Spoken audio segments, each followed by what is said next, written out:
La materia condensada blanda, bueno, ustedes seguramente han visto que hay diferentes fases de la materia, por ejemplo, sólidos, líquidos, gases.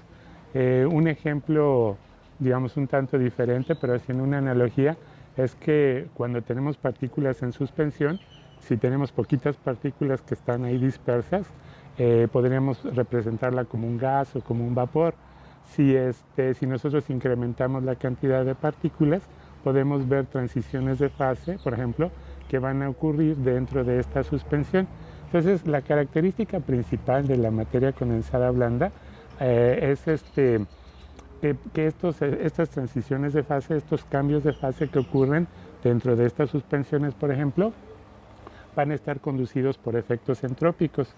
Esta palabra a veces nos suena un poco rara, ¿verdad? Lo que es la entropía, pero si nosotros pensamos, por ejemplo, en un vasito de agua y dejamos caer una gota de tinta, nosotros vamos a ver cómo poco a poco la tinta se va a esparcir por dos diferentes mecanismos, que va a ser, por ejemplo, que las partículas se empiezan a dispersar o efectos convectivos dentro del propio líquido que se mueve. Si nos olvidamos de los efectos convectivos, esta tinta se va a dispersar ahí dentro del medio y va a ser imposible volverla a regresar a su estado inicial sin hacer un trabajo o algo, algún efecto externo que nos ayude a regresarla a su estado inicial. Esto ya nos conduce o nos pone una flecha en el tiempo hacia donde nos indican dónde ocurren algunos fenómenos, sobre todo estos fenómenos de carácter irreversible. Estos son un ejemplo de los efectos entrópicos. Algo parecido sucede dentro de la leche.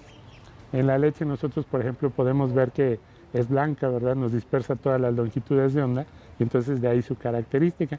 Eso significa que tiene particulitas de todos los tamaños ahí adentro y la luz que le llega pues nos dispersa todas estas longitudes de onda y por eso la vemos blanca. Pero bueno, ustedes han visto que cuando le ponen unas gotitas, por ejemplo, de limón, un poquito de sal, empiezan a agitarlo, la leche se empieza a cortar. Es decir, empieza a aparecer una transición de fase entre lo que está disperso ahí hacia algo que ya parece un sólido. Entonces, pues sí, la materia condensada blanda abarca realmente una gran cantidad de procesos naturales que últimamente se han también enfocado en las cuestiones, por ejemplo, de alimentos. Cuando uno hace emulsiones, sucede algo parecido, ¿verdad? Yo considero importante que la gente, digamos, socializar la ciencia, porque de alguna manera ya cuando la persona está enterada para qué sirve tal o cual estudio, que puede ser a lo mejor muy complicado, por ejemplo, hacer un modelo físico que nos represente alguno de estos procesos, pues sí es complicado, pero llegar a esa complejidad es necesaria para poder entenderlo. Que la gente lo entienda es importante porque también puede buscar sus aplicaciones. Hace tiempo estaba leyendo, por ejemplo, en estas aplicaciones de la materia blanda, la gente quiere limpiar, por ejemplo, de aceites, ¿no? Algo que se ensucie. Simplemente nosotros cuando vamos a la cocina, tenemos los platos sucios llenos de aceite. Agarramos nuestro jabón, nuestra esponja y empezamos a tallar. Bueno, el jabón tiene un surfactante, realmente es un tensoactivo que empieza a rodear toda la grasa y entonces nos ayuda a quitarla, ¿verdad? Entonces, por ejemplo, cuando estos tipos de aplicaciones se quiere extender a otro tipo de procesos, no sé, me quiero imaginar algo como aplicaciones en el petróleo, derrames, que uno quiera saber cómo limpiarlas, bueno, es necesario primero entender, ¿verdad? Y bueno, hay muchas partes, ¿no? Realmente en la materia condensada blanda hay gente, por ejemplo, de física, de química, de biología, incluso últimamente han habido, por ejemplo, en esta red mexicana de materia blanda, ingenieros, empresas que quieren hacer algo, por ejemplo, de polímeros, aplicaciones ya un poquito más concretas hacia eso.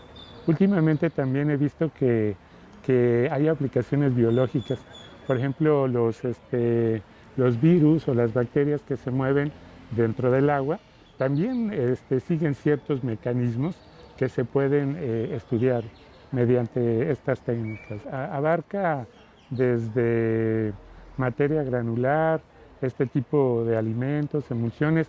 Otra cosa que también ha tenido importancia ha sido, por ejemplo, para los medicamentos. ustedes han visto los medicamentos en suspensión, entonces buscar vías de administración y todas estas cosas pues son importantes. Realmente la materia blanda es muy amplia, ¿no? Pero creo que vamos, es una punta de lanza, ¿no? Que ahora la gente pueda entender ese tipo de cosas, pues nos abre la puerta a diferentes aplicaciones, ya no tan abstractas como las que hacemos nosotros en física, pero ya más aplicadas como podrían hacerlo los médicos, los ingenieros, incluso los biólogos en este tipo de aplicaciones que les comentaba, ¿no? De las bacterias y virus, etcétera.